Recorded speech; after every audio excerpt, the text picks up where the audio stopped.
One of the most common questions I've asked other musicians as well is about a work-life balance, and this vlog from Yannick was really honest the other day, and respect and love to Yannick for that, for putting that out there. That must have been really hard to speak about something so personal.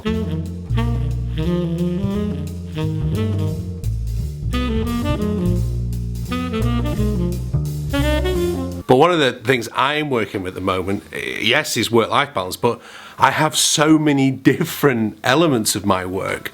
And I often, as I've said before, I've got a whiteboard around here, and probably what I need to do is a good whiteboard session where I just kind of unload my mind onto a whiteboard, which then it helps me kind of pull everything together in strands, because I've kind of got what I do in my digital work. I've got obviously being a saxophone player, I've got being a vlogger for you guys, my online students, lessons, my in-person students, gigs and concerts. So I've kind of got two major projects this year.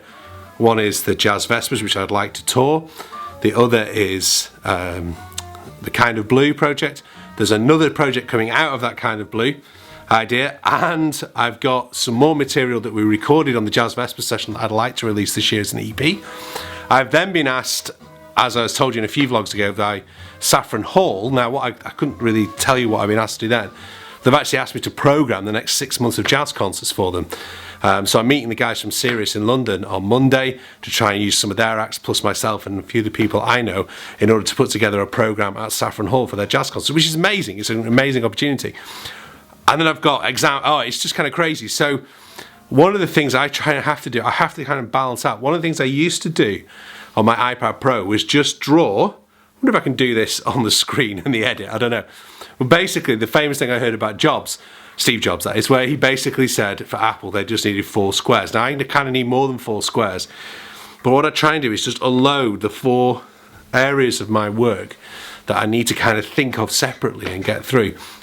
Sometimes I wish I just had one of those things to work on, and at times in my life I've only done one of them. There are times in my life where I've literally been a full-time professional musician, but do you know, it bored me, because that life is, I'm a bit of a cherry picker, so I enjoy the fact that I can take some of that and teach a bit. I couldn't teach full-time. I've tried doing that before. Oh, it does my head in. I love teaching, but kind of doing it full-time, not for me. And then I've also done another job outside of music before, when I got married 10 years ago, when I was working at Stormont at the Northern Ireland Assembly, and I lasted 8 weeks. I just could not I just needed to do music. I needed to be out of an office environment. Just going to work, sitting in an office every day used to kill me. Well, not initially, but later on. So I like this kind of variety, but it does create its problems, where I always feel I'm only able to give each part kind of 30% of me. And I do wonder, if I was able to dedicate 100% to it, would I be able to really focus on that? But I do like, and actually, in the 21st century as a musician, you've kind of got to be a bit like that, a portfolio worker.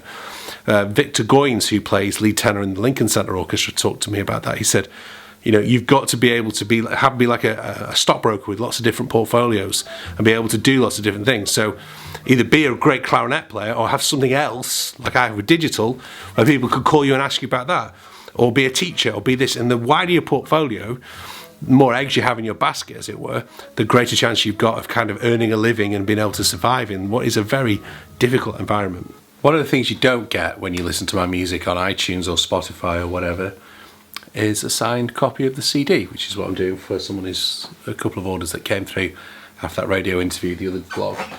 So I'm just addressing them and then I'll take them to the post office. So Roxana in Edinburgh, James in London, and Joanne, in Preston. Your CDs are on the way.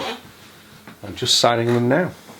The problem I did when I did Jazz Trio is I got them all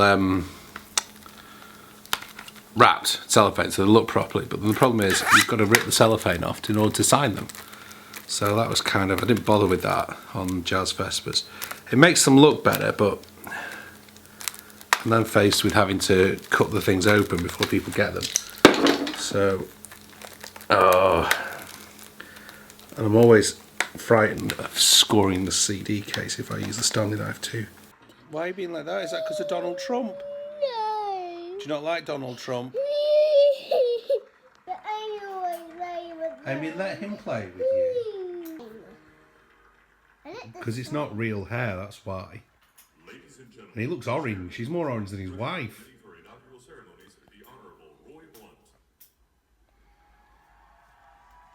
8 years ago was an amazing day. 4 years ago, I sent a tweet out that said, I wish I lived in a country where I could possibly, and my children could possibly become head of state. Today, I don't think this. God save the Queen. Well, I've got to say, certainly is a day for wearing a black tie.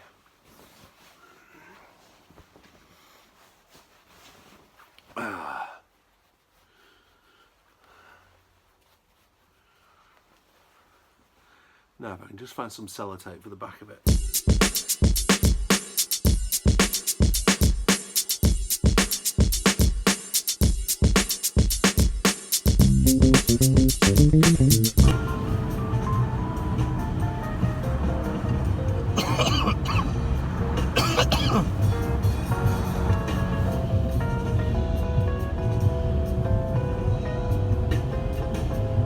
On the way to a trio gig in the City of London on Bishopsgate. It's apparently a really nice venue from what I've seen. So just trying to fight my way through the traffic.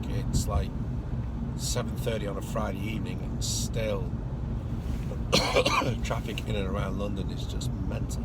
You're listening to Front Row Speed with me, trap John Wilson. reported ahead. Find us on Twitter at @MusicFront. For almost 3 decades, the dancer and choreographer Siobhan Davis has led a company that sought to broaden the context of dance and to embrace other art.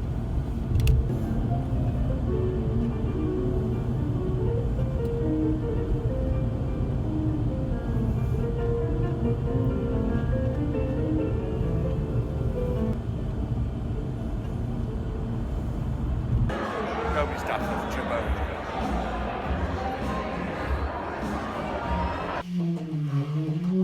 When a German saxophone player came on it, Ube.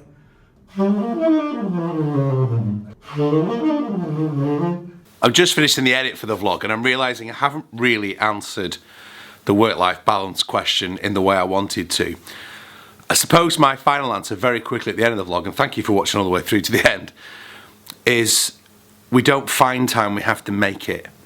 So one of the things that Katie and I did very early on, in fact before we got married, we were given advice by my grandfather and various other people to make sure we set aside time every week that was time together, preferably for a date, but if not, even if it was just doing the shopping together, just doing something for 20 minutes if we could every week, but we try and set aside an hour or a few hours. And it's the same with the kids. Because our schedules are so crazy, we have a certain time, we try and do it at the same time every week, where we basically work together as a family and we do something. We try and make sure we go out somewhere, even if it's just like we did last Saturday for a pizza or something. We try and make sure that we almost everything else stops, making sure we can do that. Now it's going to be slightly different today, it's Charlie's birthday party, but we're still doing something together as a family, and I think that's the key thing. You can't find time, you have to make it. Time will keep moving forward, you have to make the time. So that's the hardest thing. I mean, it was hard yesterday. I wanted to watch the inauguration just for car crash value, I think, but anyway, that's by the by. So thank you for watching today's vlog.